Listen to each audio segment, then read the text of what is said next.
What I love about this album, After Laughter, is that you take this deep introspective, these like heavy topics, but it's the music that helps it feel very light and bright and hopeful.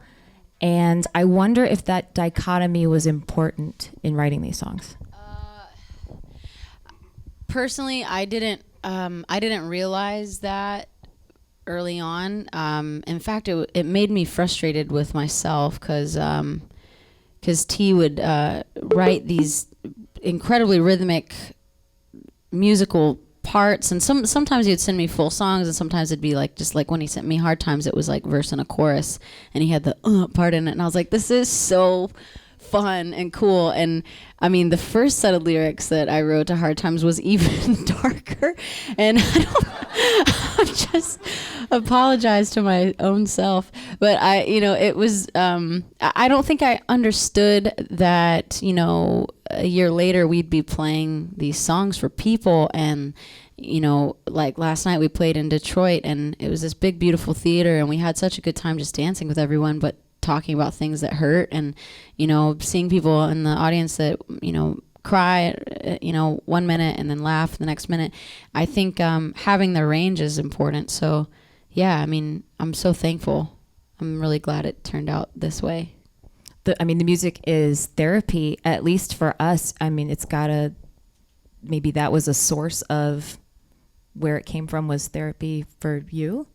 Yeah, I mean, I can't speak for T. I don't know if you have anything to say about that musically, but it's like everything's sunshine and rainbows over here. Man, a few words. Yeah, I mean, it is therapy though, like it's like that's how that's our way.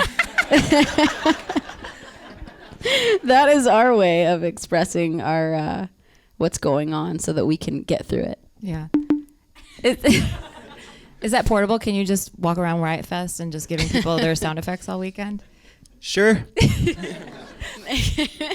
When you mentioned a darker version of the lyrics, do you remember kind of the subject matter or a lyric originally for Hard Times? I don't I could not enough to tell you like a full line or two, but it was more, I think it was maybe pointed at people and relationships in my life that I let myself just get run over, and then other times I would overcompensate and just try to run over people.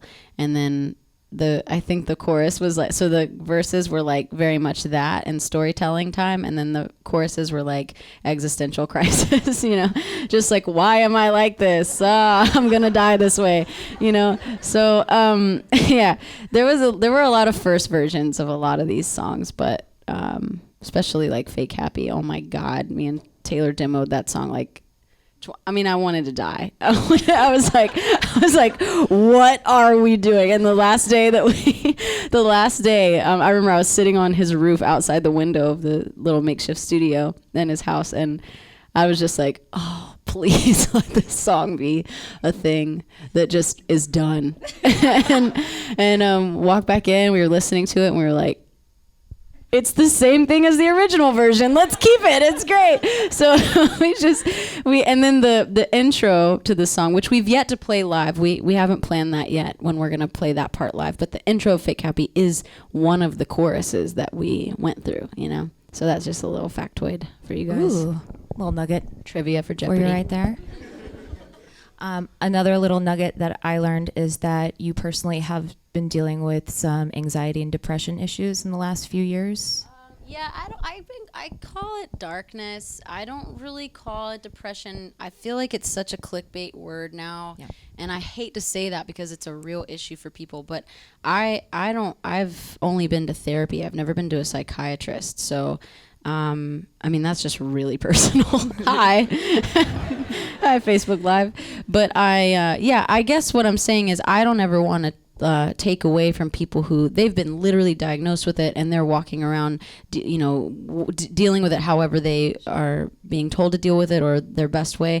But for me, I've never been as dark, as when we were making the record. And it really gave me insight and perspective for friends that deal with the same things. And I mean, I feel like a lot of the early writing sessions were therapy, just between Taylor and I, and then I found a therapist, and then Zach came into the fold, and it was like the three of us began to talk about life like we'd never talked about it before. So yeah, I mean, this record this record is I think, even though it's happier sounding, it probably is the darkest thing, you know, subject matter wise, but I don't want to take away, I don't want to use that word so much that it becomes like a selling point, you know.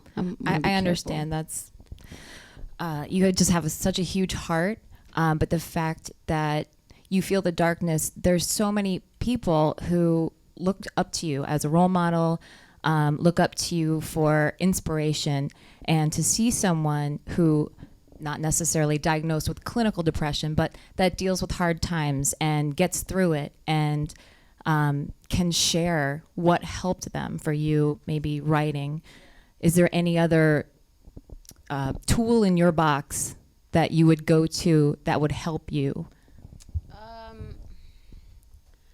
Not isolating, I guess. I've isolated myself quite a bit, and I dealt with it in a lot of weird ways, and I'm, you know, it wasn't good. But yeah, I think when you go through things like that, you also kind of find out who your friends are and who's around and who's going to stick around. And I mean, and this, I don't say this to sound pathetic, because I don't really think it's pathetic at all, but I found that I didn't have that many people, you know, and there, you know, we've talked about it a little bit, but there was a point where it's like the band, I was just kind of done with that, and we didn't know what was going to happen. And I think making sure that you're listening to that voice that's deeper than the dark voices, you know, there's something that's always there, and you can tell the difference, I think, if you really try to tune in. It's just scary to get quiet enough to tune into those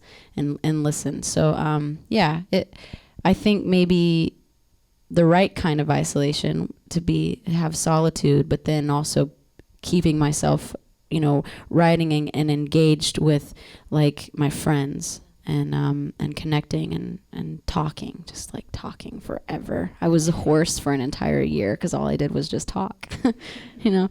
So anyway, and that's all I'm doing today is just talking a lot. That's what we love about you. This has come up a lot. September is National Suicide Prevention Awareness Month, and with Chester Bennington and Chris Cornell, it's just opened up this whole different dialogue of mental health and how important it is. We talk about physical health a lot, and for some reason there's a stigma, and 1 in 4 people are affected by a mental health condition, and it's okay. And we need to talk about it, and we need to support each other. And we always like to encourage anyone to reach out to us at the radio station. The Suicide Lifeline is 1-800-273-TALK. There's always someone. If you don't have Zach or Taylor right in the next room to talk to, please reach out, because you're not alone. So, sorry to go off on a tangent there. No, thanks for doing that.